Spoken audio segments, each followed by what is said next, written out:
Sinting, siaran tidak penting. Ya, ini pengen banyak ngobrol sama Mas Ari nih ya. Sebenarnya dari dulu sebelum saya kenal Mas Ari pengen ngobrol sama Mas Ari ya. Jadi prolog dulu nih. Dulu tahun 2000 berapa kita di sini ya? 2017 akhir ya. 17 akhir saya ketemu sama Mas Ari ini saat kegiatan keagamaan pertama dan beliau jadi MC-nya itu waktu itu. Masih ingat nggak, Pak? Masih, itu acara yasinan.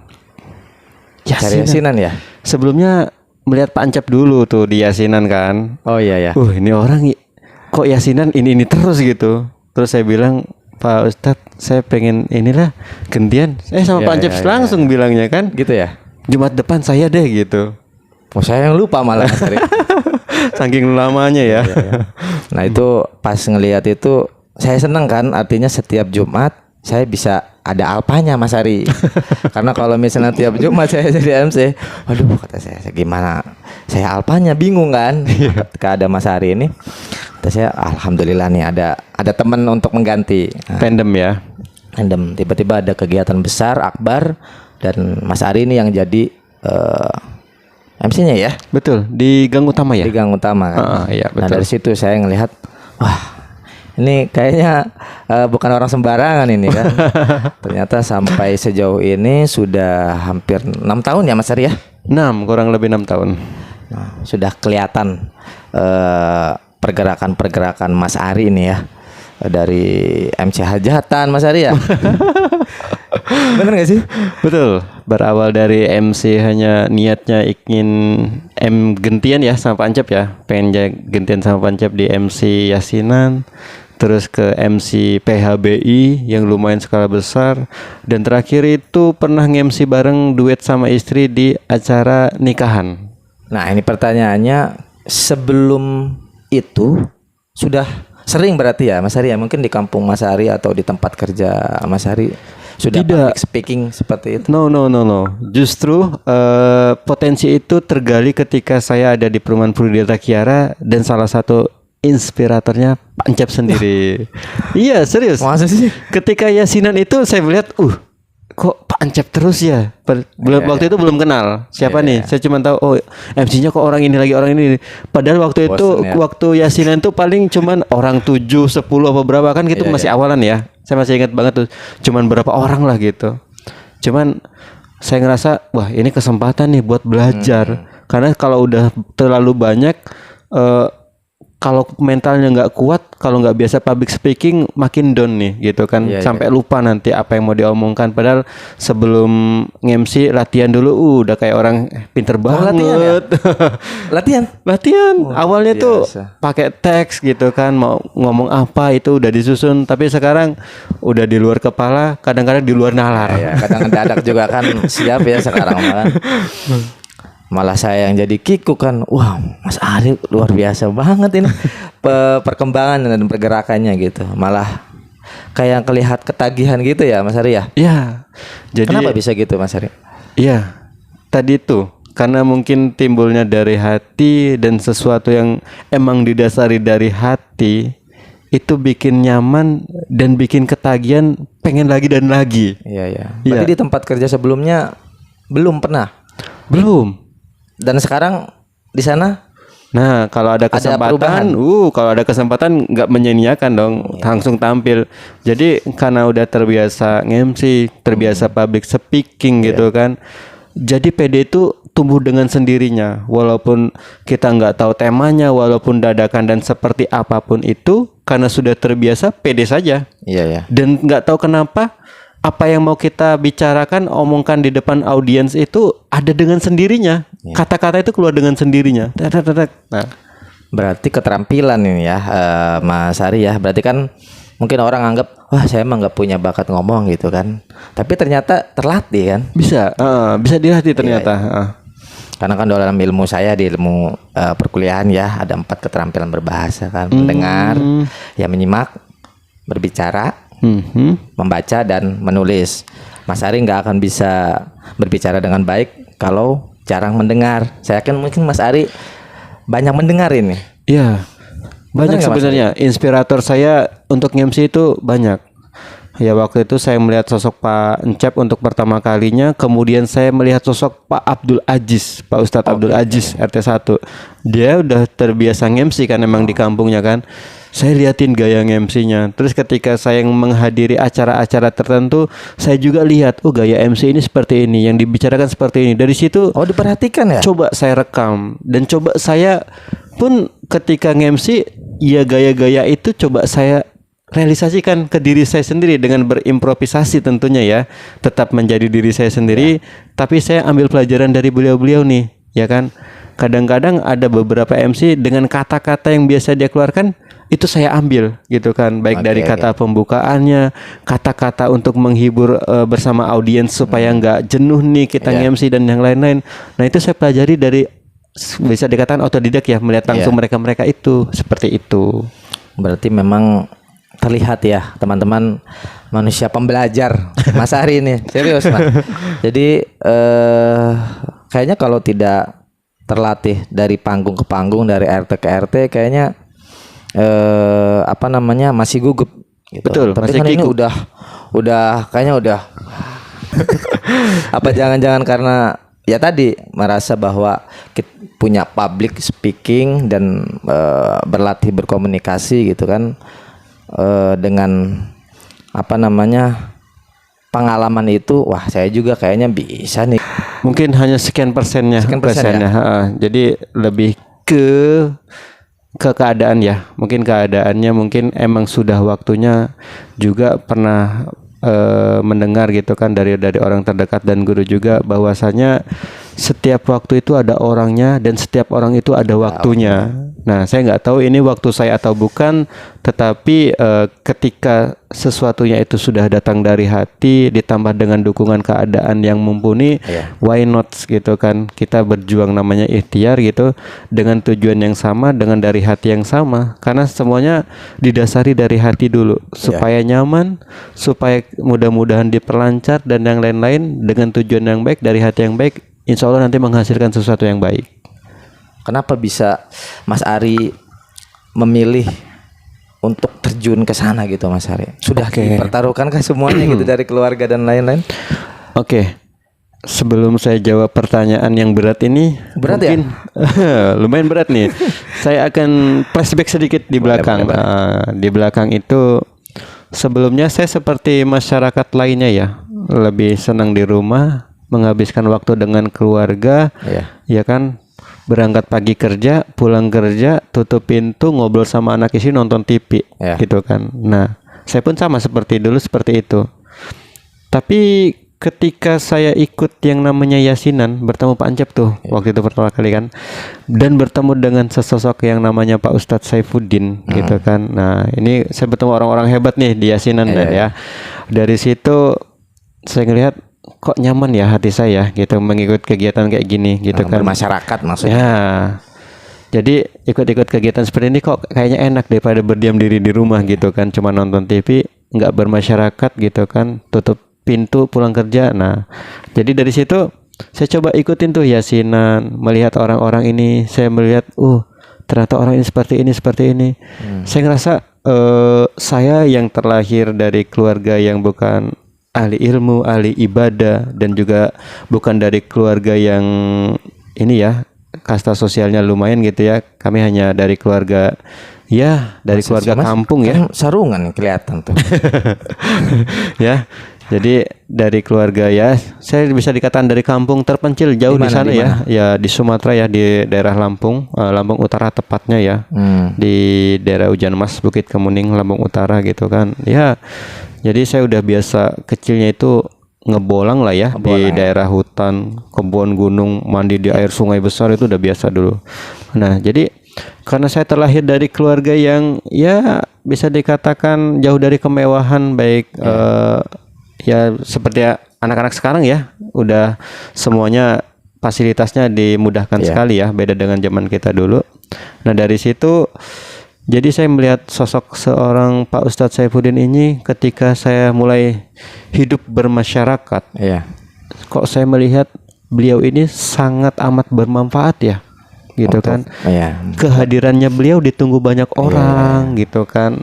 Dan beliau juga kalau ada kegiatan nggak ada beliau, kayaknya yasinan nggak jalan gitu, nggak ada yang mimpin doa, Dulu mimpin ya. yasin dan sebagainya gitu. Dulu ya, kan. sebelum mungkin ada beberapa orang yang Iya. ini ya. Dulu ya masih beberapa rumah ya.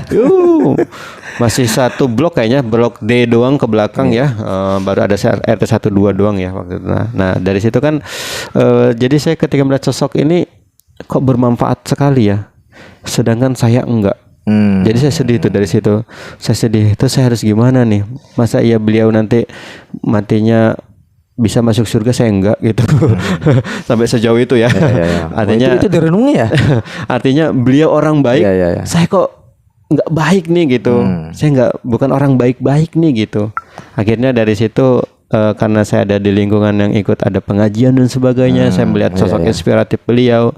Jadi saya coba ingin mengutarakan kepada beliau, Pak, saya ingin bermanfaat seperti Bapak. Tapi sayang sekali saya ini bukan orang pondokan, saya bukan orang berilmu, bukan ahli agama, bukan ahli ibadah gitu kan. Itu curhat begitu langsung? Iya. Nah terus kata beliau waktu itu, saya sudah mulai MC ya itu. Dari situ tahun beliau, berapa? Masih ingat nggak Mas Ari? Sekitar 2018an. Oh masih tahun masih awal-awal ya? Masih awal-awal perumahan ini kan.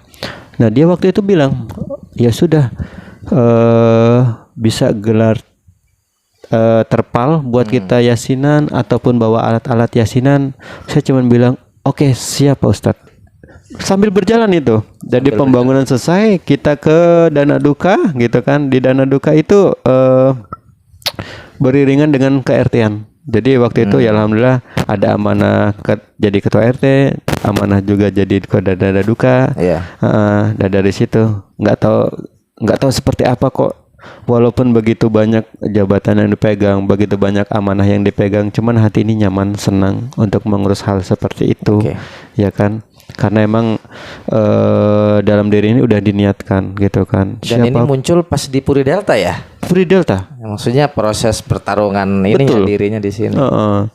Jadi diri ini selalu mengajak teman-teman, mengingatkan teman-teman dan juga diri sendiri, dan mengajak diri sendiri dan teman-teman bahwasanya kita adalah pekerja sosial ya, yang bekerja dari hati ya. Kenapa? Karena kalau kita mengharapkan materi ataupun gaji dari sana, itu nggak ada gitu kan. Kalaupun ada nggak sebanding dengan waktu, pikiran, tenaga yang kita berikan, belum lagi caci maki, belum lagi prasangka buruk ya kan yang ditujukan ke kita, itu tidak sebanding.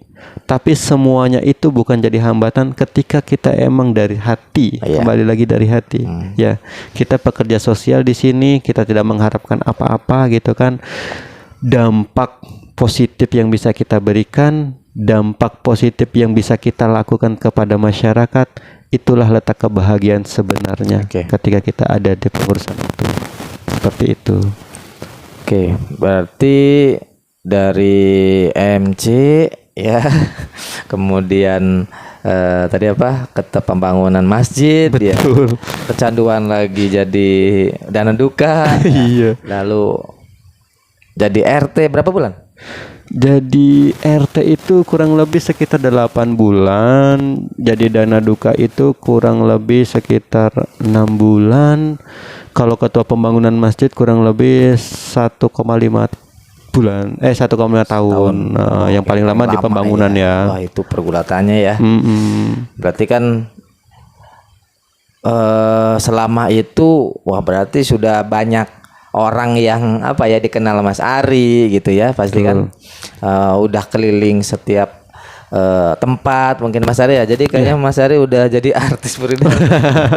Tapi alhamdulillahnya dengan proses yang ada jadi ketua pembangunan masjid, dengan ketua Dana Duka, jadi ketua RT, itu membentuk karakter dan mental saya gitu kan, dan juga istri saya gitu kan, dengan menghadapi masyarakat dari berbagai pola pikir yang berbeda ya kan, dengan gaya yang berbeda-beda ya.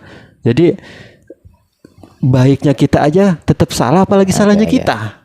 Nah, seperti itu. Jadi kita udah harus siap mental, udah harus belajar mendewasakan diri, belajar berdamai dengan diri sendiri gitu kan. Karena sekali lagi ketika kita ada di kepengurusan, kita ini sebagai pelayan, pemberi servis ya. Jadi ketika ada ketidakpuasan dari masyarakat, kita tidak perlu mengajak mereka untuk berdebat, tapi kita jadi pendengar setia, berarti ada sesuatu yang harus kita benahi, gitu kan. Kalau ini tujuannya untuk kemaslahatan, tapi berbeda ketika yang dituju adalah personal. Nah, ketika ada personal, mungkin ada hal yang kurang baik dari kita nih, ataupun ada infilter sendiri. Nah, baru kita sebagai orang harus mendewasakan diri seperti itu. Apakah karakter Mas Ari seperti ini tuh sebelum datang ke Puri Delta memang sudah punya karakter jiwa seperti ini? Maksudnya bukan organisasi ya, maksudnya jiwa ya karakter Mas Ari begini gitu, atau memang enggak, saya berubah sebelumnya misalnya saya anak preman misalnya, setelah di sini saya jadi adem gitu, atau memang dulu adem gitu Mas Ari ini? Enggak juga sih. Jadi pernah marah gak sih Mas? Saya nggak pernah lihat Mas Ari marah. Jadi perubahan saya itu emang pembelajaran saya di sini. Ini Puri Delta tempat saya belajar jadi MC, tempat saya belajar jiwa leadership sebagai ketua pembangunan, belajar saya jiwa leadership sebagai ketua RT, ketua Dana Duka. Itu di sini. Semua potensi itu saya gali di sini, di Puri Delta. Semuanya di Puri Delta saya galinya ya. Kembali lagi saya berterima kasih kepada seseorang sosok guru saya, orang tua saya, kakak saya, abang saya, dan rekan saya sekaligus, yaitu sosok Pak Ustadz Saifuddin Zuhri ya, yang bagi saya amat luar biasa beliau ini. Ya, tapi saya tidak menghilangkan orang tua saya yang lainnya gitu kan, para guru-guru saya yang lainnya itu sama. Tapi untuk emosional saya lebih cenderung dekat ke beliau gitu kan, karena personal belajar. Ya, setelah personalitinya saya lebih ke beliau gitu, karena emang beliau tempat saya belajar gitu kan. Dan tanpa saya sadari pun beliau yang coaching saya loh. Yang coaching saya, yang ngasih saya pelajaran tentang bermasyarakat seperti itu kan. Mungkin dulu ketika saya awal-awal belajar bermasyarakat, saya cenderung lebih ke kelompok saya saja, orang-orang terdekat saya saja yang saya dengarkan, yang saya buat ambil keputusan dan yang lain-lain. Tapi ketika saya mengenal seorang sosok Pak Saifuddin, beliau mengajarkan saya untuk membuka pola pikir saya, gitu kan. Melihat sesuatu itu bukan dari satu sisi saja, ya kan. Kalau satu sisi ini mengatakan A, maka sisi B pun saya harus lihat sama nggak mengatakan A, atau tabayun, justru sebaliknya. Nah, kalau bahasa kitanya tabayun dulu. Jadi kita nggak boleh makan mentah-mentah nih omongan orang nih gitu kan. Satu pihak ya. Ya, jangan melihat dari satu pihak satu sisi, tapi lihat dari dua pihak, baru tuh kita bisa menentukan sikap, mengambil keputusan sehingga tidak ada merugikan salah satu pihak. Nah, seperti itu kurang lebihnya. Jadi luar biasa ya Mas Ari ya. Jadi mungkin berbeda kalau saya ya. Kalau saya mungkin kayak bosen gitu Mas Ari ya. Maksudnya untuk ngomong lagi gitu. Tiap hari di kelas ngomong aja kan ngaji ya. Belum di kampus juga kan ngoceh aja gitu. Jadi udahlah malah kebalik. Udah lebih banyak pengennya ya di rumah lah gitu, atau keluar ya sesekali ada yang bisa dibantu di masyarakat ya dibantu gitu. Makanya begitu Mas Ari. Jadi kayaknya ini memang sudah masanya Mas Ari memang berjalan di circle ini gitu. Oke, amin. Jadi nggak semena-mena ya gitu. Datang belajar dan ada peningkatan gitu kan. Orang mah kalau misalnya sudah mendapat jabatan yang tinggi tiba-tiba jadi apa gitu kan. Kan ini kan prosedur awal ya. Yang dari nggak bisa tiba-tiba jadi ini gitu. Kalau kerja di mana kerja nih? Saya nggak tahu nih kerja di mana. Kalau saat ini kerja di APP Sinarmas ya, di bagian tisu bisnisnya ya. Jadi kita di PT di Univenus bagian tisu converting. Ya, salah satu bagian dari perusahaan APP Sinarmas ya. Dulu kuliah di mana? Di Lampung? No, saya alhamdulillah cuman mengenyam sampai S3 ya, SD, SMP, STM. STM. Iya, sampai STM doang ya.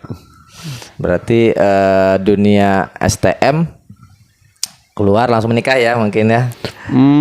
Sempat Kan kerja dari dulu. Lampung tuh, punya istri orang sini ya. Orang Pangandaran. Orang Pangandaran. Tuh ketemunya gimana bisa ke sini? Ketemunya di Cikupa, pabrik Torabika. Oh, jadi dari Lampung kerja di sini, ketemu dan hidup di sini ya berarti gitu ya. Iya.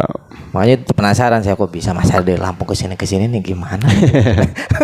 Kalau saya kan ya dari sini nih. Dulu itu cita-citanya, niatnya setelah almarhum bapak meninggal itu pengen banget menjadi petani ya. Pengen punya kebun di Lampung Barat tuh, punya gunung ya, kebun kopi ya. Oke. Iya. Kebetulan abang saya yang nomor 1 yang pengen kerja kantoran. Dia sempat kuliah di Dharma Jaya, STIMIK Dharma Jaya Bandar Lampung ya. Tapi nggak tahu kenapa garis takdirnya berubah. Abang saya yang sekarang yang punya sawah, punya kebun di Lampung, saya yang sekarang ada di Sereng nih, gitu kan. Kerja di pabrik ya, alhamdulillah. Walaupun cuma lulusan STM, saya bisa ngantor bareng di office bareng teman-teman yang S1 lah ya. Alhamdulillahnya di situ. Tapi kok gaya bicaranya udah kayak orang ini ya, pejabat. Udah jadi pejabat RT. Selama berproses di sini ya itu ya, maksudnya kita ini ya yang insecure dengan nggak bisa ngomong, ternyata ya bisa dilatih gitu Mas Ari ya. Dan ini kan terjun langsung gitu di masyarakat. Betul kan? Jadi ketika ada kesempatan untuk public speaking, jangan pernah dilewatkan, khususnya seperti bapak-bapak RT ataupun ketua-ketua. Ketika diberi kesempatan untuk sambutan dan sebagainya, disitulah tempat Anda belajar untuk public speaking. Gunakan sebaik mungkin. Untuk pertama-pertama demam panggung itu hal yang biasa. Saya pun sudah merasakannya gitu kan. Sampai lupa mau ngomong apa, diam sejenak sampai mungkin beberapa detik, beberapa menit, itu hal yang biasa gitu kan. Tapi nanti seiringnya waktu, karena terbiasa, kata-kata itu keluar dengan sendirinya. Ya kan? Rasa pede itu untuk public speaking tumbuh dengan sendirinya. Pernah gak sih gemeteran? Misalnya, aduh ini mah lah nggak jadilah gitu, udah ganti aja gitu. Pernah nggak rasanya kayak gitu? Pas awal-awal pernah. Itu demam panggung. Pernah seperti itu, sampai gemeteran kayak gimana gitu ya. Udahlah nggak jadi ngomong lah, nggak mau lah jadi MC lah gitu ya. Cuman nggak tahu ya, kembali lagi karena pengen potensi dirinya itu ya digali lagi. Jadi ke public speaking ini nggak semua orang juga punya kesempatan gitu ya untuk punya skill public speaking gitu ya. Nah makanya dari itu ketika saya dikasih kesempatan, ya saya pergunakan sebaik mungkin gitu kan. Walaupun mungkin sebagian orang melihat pede banget ngomong terus gitu ya. Cuman bagi saya ini tempat saya belajar nih gitu. Tempat saya belajar nih gitu. Karena di depan teman-teman saya, kalau bukan di depan teman-teman saya mungkin saya nggak bisa ngomong nih. Seperti itu.